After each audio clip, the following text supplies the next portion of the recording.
Olá pessoal, tudo bem? Este é mais um episódio do Poder 360 Entrevista. E o convidado de hoje é Marco Amaral, vice-presidente de operações da rede Minor de hotéis. Olá Marco, muito bem-vindo ao Poder 360 Entrevista. Bom dia, obrigado. A primeira pergunta que eu gostaria de fazer para o senhor é sobre a pandemia de Covid-19. O senhor acha que o pior da pandemia já passou? Alguns economistas estimam que foi em abril o fundo do poço. O que o senhor acha disso? Então, não, acho que não chegamos no final do poço, nem na Ásia, nem na Europa e muito menos na América Latina e no Brasil. Ainda está com muita restrição de viagem, estão muitas fronteiras ainda fechadas.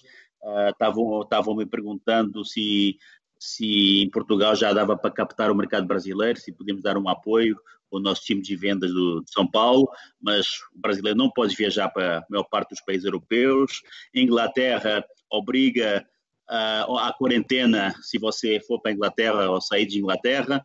Enfim, então acho que não chegou no final do poço, infelizmente. Quais foram as medidas tomadas pela rede de hotéis no início da pandemia para conter a crise? Houve demissão de funcionários, corte de investimentos, por exemplo? Bom, então eu acho que houve um primeiro momento que foi igual ou parecido para todas as redes e quem sabe para a maior parte dos setores, que foi, obviamente, controlar o cash flow, porque você não sabia e ainda não sabe quanto tempo vai demorar. Você perguntou o fim do poço. Quando é que é o fim do poço? Ou quando é que é o fim do túnel? Não, ninguém sabe. Então, a primeira parte foi realmente uma gestão micro de custos, renegociação com fornecedores, renegociação de alguns hotéis que temos com contratos de aluguel. Enfim, foi segurar, ou seja, adiar todo e qualquer investimento. Estamos apenas a fazer, enfim, investimentos de manutenção corrente dos hotéis e, por fim, fechar os hotéis. Depois, varia muito de país para país, mas no Brasil, na Europa, obviamente, depois foi obter e entender quais os apoios que estavam disponíveis por cada governo para apoiar, principalmente na folha de pagamento. Então, acho que o primeiro momento foi esse, foi um trabalho microscópico de ir no detalhe e gerir o detalhe e gerir o caixa. E agora estamos a entrar no momento que começar um pouco macro, telescópio. Bem, bom, o que é que vamos fazer para a retoma? A nível comercial, a nível de pessoal, a nível de protocolos, a nível de higiene e segurança. Então, acho que foi essas duas etapas, uma etapa micro e uma etapa macro na gestão da empresa e dos hotéis. Sim. Aqui no Brasil, por exemplo, o governo brasileiro editou uma medida provisória que permite o corte e a suspensão de contratos de trabalho. A rede Minor utilizou desta medida? Qual foi o corte feito no setor? Não, utilizamos onde se aplica, utilizamos a medida provisória, utilizamos a suspensão, utilizamos a redução de horário de trabalho, que está indexado a uma redução salarial. Então tivemos, obviamente, que utilizar esses apoios para sobreviver. Sim. Atualmente, quantos funcionários trabalham na rede de hotéis aqui no Brasil? E houve demissão? Quantos foram demitidos, por exemplo? Trabalham cerca de 700, não, desculpa, no total no Brasil, cerca de quase 1000 colaboradores. E talvez tivemos que fazer uma demissão de cerca de uns 15%. Ou seja, cerca de 50 pessoas tiveram que ser demitidas durante a pandemia. E no pós-crise, quais são as ações tomadas pela rede de hotéis para dar mais segurança aos futuros hóspedes? Nós temos principalmente, tem um ponto que é, estamos trabalhando com duas empresas de certificação de reconhecimento internacional para implementar, dar a formação em protocolos de higiene e segurança para o hóspede, para o colaborador, para o front of the house e para o back of the house.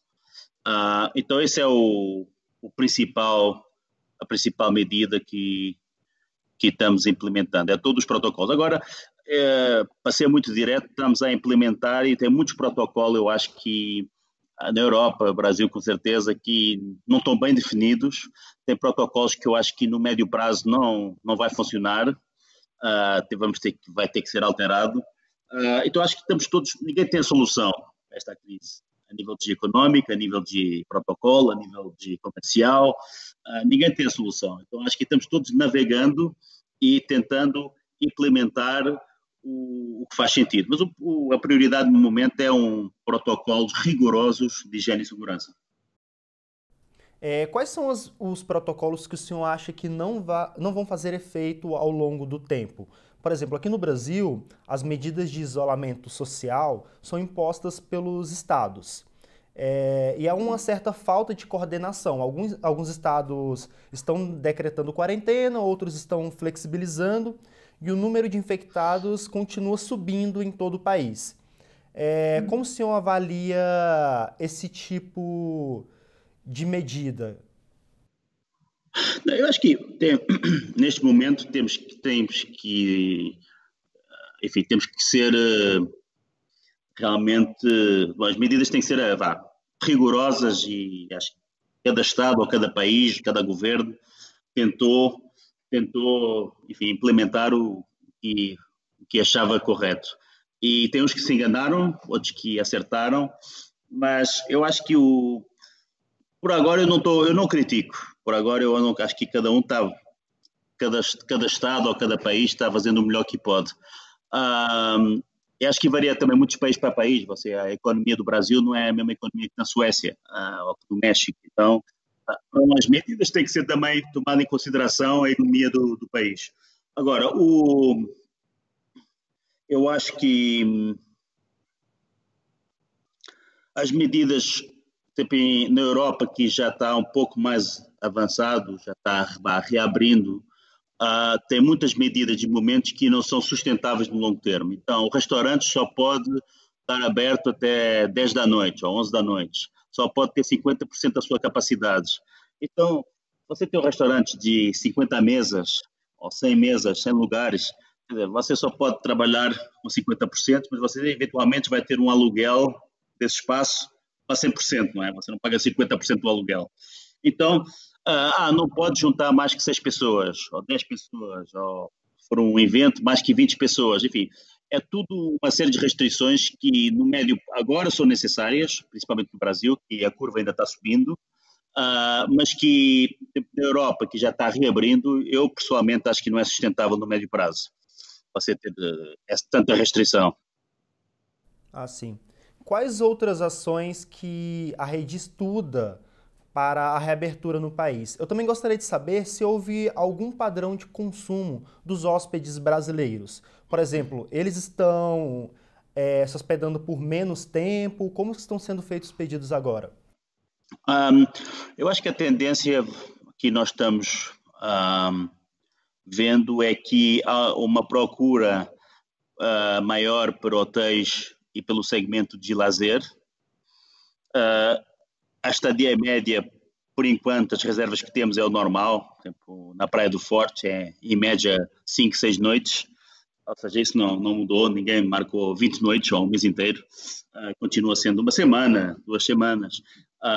Mas acho que uma procura maior por os segmentos de lazer. Muitas perguntas sobre a credibilidade do que é que estamos fazendo a nível de higiene e segurança.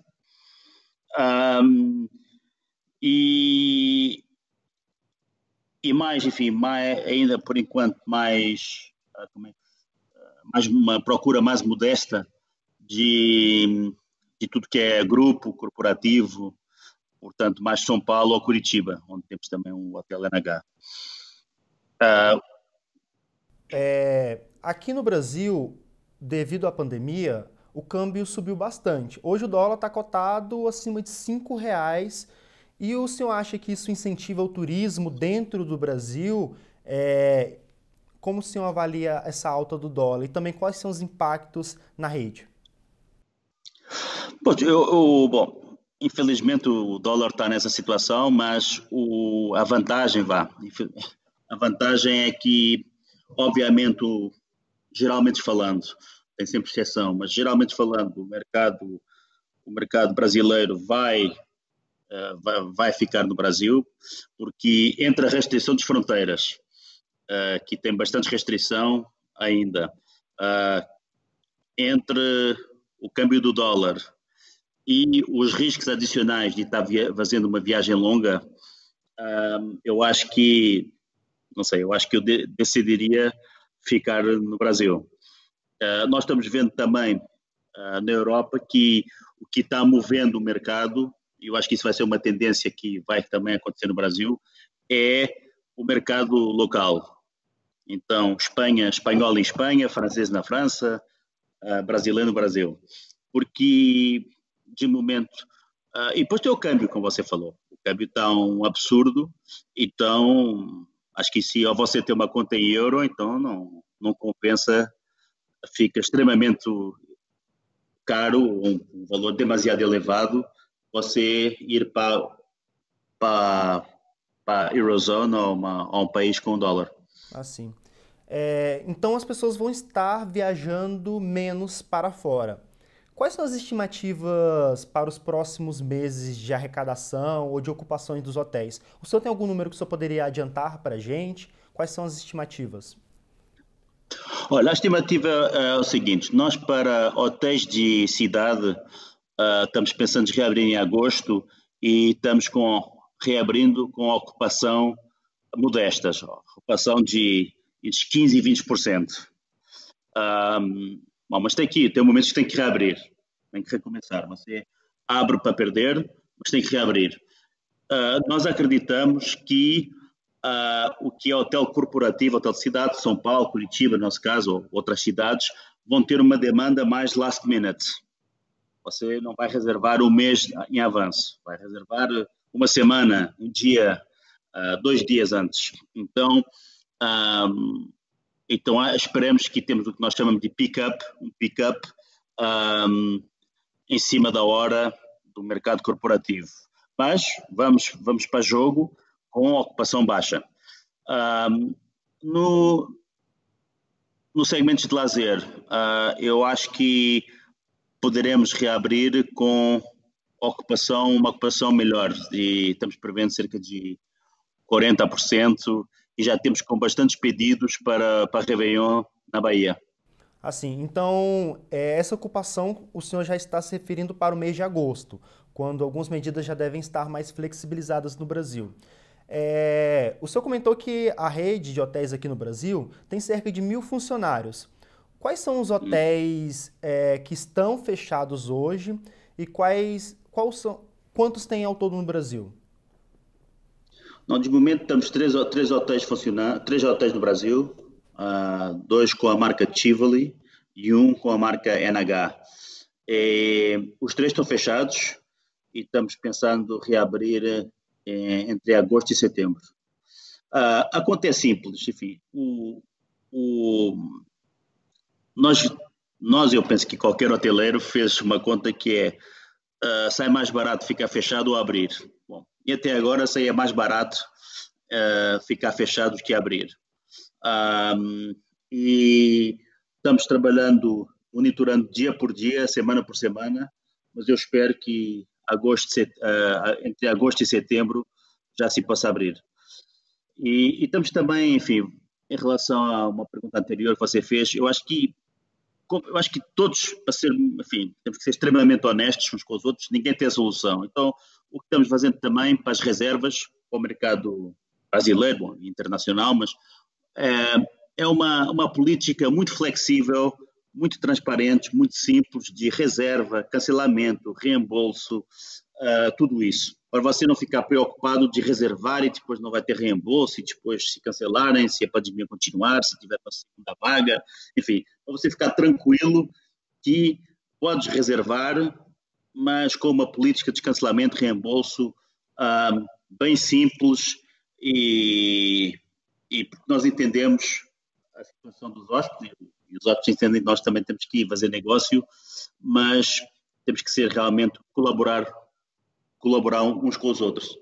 O governo brasileiro ele publicou uma medida permitindo que hotéis e empresas de turismo possam mudar a data das viagens, das hospedagens, por causa da pandemia. Então, muitas das viagens foram postergadas, mas sem o reembolso total, apenas para um período, em alguns casos, de 12 meses. O senhor acha que essa medida pode ser estendida? Como o senhor avalia essa e outras ações do governo federal para o segmento? Eu acho que deveria, eu acho que temos que colaborar, não estamos aqui para tentar retomar da melhor forma possível, o mais rápido possível, por isso estou 100% de acordo. Agora, tem dois momentos, tem momentos que tivemos reservas que foram realizadas antes da pandemia e a maior parte dessas reservas o cliente mudou de março para junho, de junho para agosto e agora a maior parte para o próximo ano. Isso eram reservas já com depósito ou um pagamento realizado antes da pré-pandemia. Outra coisa é as reservas pós-pandemia ou durante a pandemia.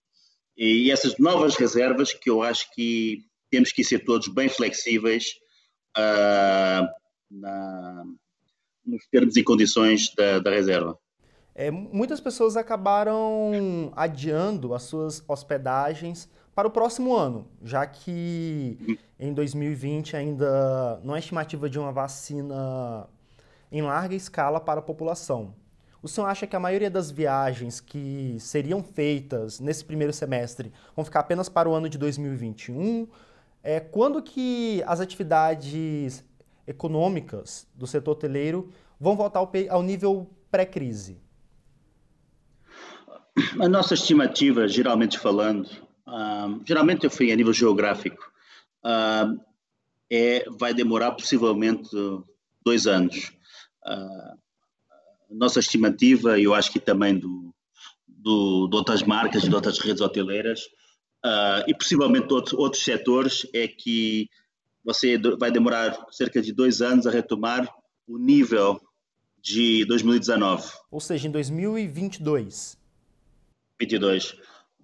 Agora, nós em relação à alteração, que você mencionou, alteração de reservas, como eu te falei, teve reservas que nós chamamos on the books, estavam reservadas para março, abril, maio. O pessoal, os clientes mudaram de primeiro semestre para o segundo semestre, depois viram que a pandemia estava piorando e continuando, aí mudaram do segundo semestre de 2020 ao primeiro semestre de 2021 e já tem pessoas mudando do primeiro semestre de 2021 para o segundo semestre de 2021.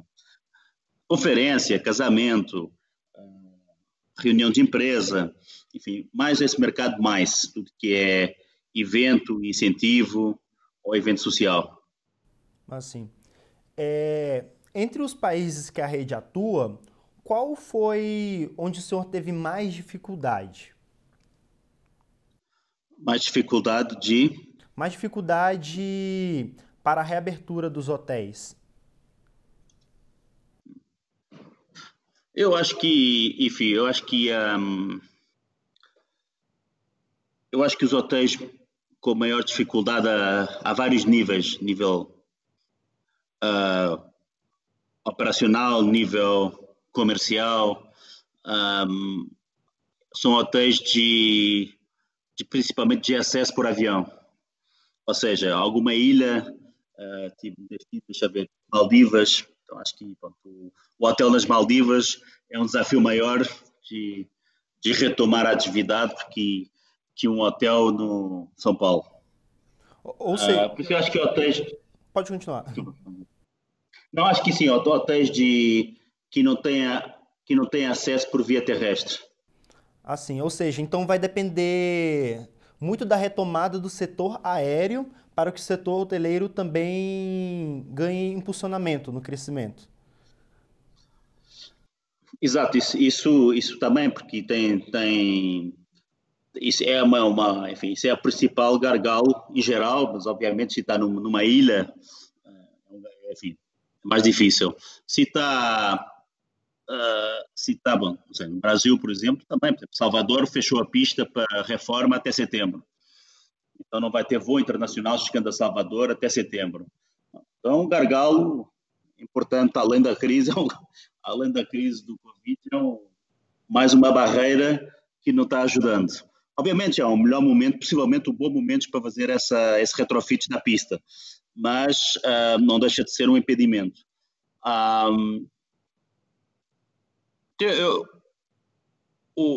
No caso do Brasil, enfim, no caso do Brasil, eu acho que o mercado pré-Covid já era 80%, no nosso caso, cerca de 80% brasileiro. Então nós já vivíamos principalmente do mercado nacional. Por isso eu acho que para o Brasil vai ser um pouco mais fácil que alguns países como a Europa ou a Ásia. Ou seja, o senhor acha que a retomada vai ser mais fácil no Brasil, já que a maioria dos acessos são terrestres? Exato. Não, e não só, não, você tem acesso terrestre, mas você tem, quer dizer, você fica no mercado local, você não vai ter o problema do câmbio, o problema de restrição de fronteira, de ficar 3 horas na fila em Lisboa porque tem uns dias atrás que obrigam a você ter uma vacina do Covid para entrar no país. Então, você retira todas essas restrições. Então vai ficar bem mais fácil viajar dentro do próprio país. E o senhor acha que os preços das hospedagens, no caso, elas tendem a aumentar no segundo semestre ou tendem a diminuir? Olha, a nossa estratégia não é de captar o hóspede por baixando diária. Eu acho que se você tem medo ou tem restrição de ir para Salvador, para a Bahia, de férias, ou se você tem restrição ou medo por questão de saúde ou de risco de pegar o vírus de ir para a Europa, você não vai ir, mesmo que esteja em saldo. Então, acho que não deverá ser pelo preço. O que nós estamos, mais uma vez, fazendo, eu acho que é manter o preço médio, a diária média, que consideramos razoável ao nível de hotelaria e de serviço que nós oferecemos. E flexibilidade, já falámos nas reservas, cancelamento, reembolso, se for o caso, e eventualmente algum valor acrescentado. Eu vou estar com menos ocupação, eu posso garantir um upgrade, ou posso jogar o spa está tranquilo, um desconto na massagem, ou até cortesia. Ou seja, mais promoções, né? É possível, enfim, acho que valor acrescentado em vez de estar baixando o preço. Acho que baixar o preço não vai resolver o problema. Não é por baixar o preço que você vai ficar lotado. A restrição que você não está viajando é porque você pode eventualmente ter medo do vírus, então prefere não viajar. Você quer levar a família e na família tem algumas pessoas maior de idade, você não quer colocar essas pessoas em risco. Alguma restrição de aéreo ou de acesso, já falámos. Alguma restrição de câmbio para sair fora do Brasil. Enfim, essas são as restrições que estão impedindo as pessoas de viajar. Acho que não é o preço. Ou seja, são medidas que tendem a continuar ao longo de todo o segundo semestre de 2020. Ou seja, será uma retomada bem gradual ao longo do tempo até 2022, quando o senhor estima que o setor vai retornar ao nível pré-crise. Como o senhor comentou, no nível pré-crise, 80% das hospedagens aqui no Brasil eram feitas por brasileiros. Agora o senhor já estima que chegue próximo de 100%? Bom, assim, 100% dos 80%, né? Então, eu penso que em São Paulo sempre tem em São Paulo a média tem mais mercado internacional. Ah, mas eu penso que por agora do lazer, principalmente, será 100% brasileiro. Para mais, como eu falei, está algumas restrições de acesso de voo para Salvador, porque a pista está fechada para retrofit ou para algum arranjo. Um, mas em São Paulo eu penso que aí poderá gradualmente haver um balanço diferente. Em São Paulo, possivelmente, uns 60% brasileiro e os 40% de internacional. E em Curitiba, eu acho que também, principalmente brasileiro, no mercado local. No caso das hospedagens, já que agora os hotéis estão fechados, o senhor também está aproveitando para fazer alguma reforma, expandir o número de quartos nos hotéis ou apenas ampliar as medidas de segurança? Não, estamos obviamente ampliando as medidas de segurança e aproveitamos para fazer todo um trabalho de manutenção corrente que fica difícil de fazer quando o hotel está com alta ocupação e felizmente, enfim, pré-crise São Paulo e Praia do Forte e Curitiba são hotéis com alta ocupação. Um, então aproveitamos para fazer manutenção corrente. Mas não fizemos novos investimentos. Mais uma vez, como você perguntou no início, precisamos de segurar a caixa, o nosso caixa, porque continuamos não sabendo exatamente quanto tempo vai demorar a retoma. Assim. Então, é isso. Eu gostaria de agradecer o senhor por ter concedido essa entrevista e seja bem-vindo a próximas Obrigado. oportunidades ao Poder 360. Tá certo, obrigado. E é isso, pessoal. Esse foi mais um episódio do Poder 360 Entrevista. Caso você tenha gostado da nossa conversa, pode deixar sua opinião na caixa de comentários. E não se esqueça de se inscrever no nosso canal e ativar o sininho para receber as notificações.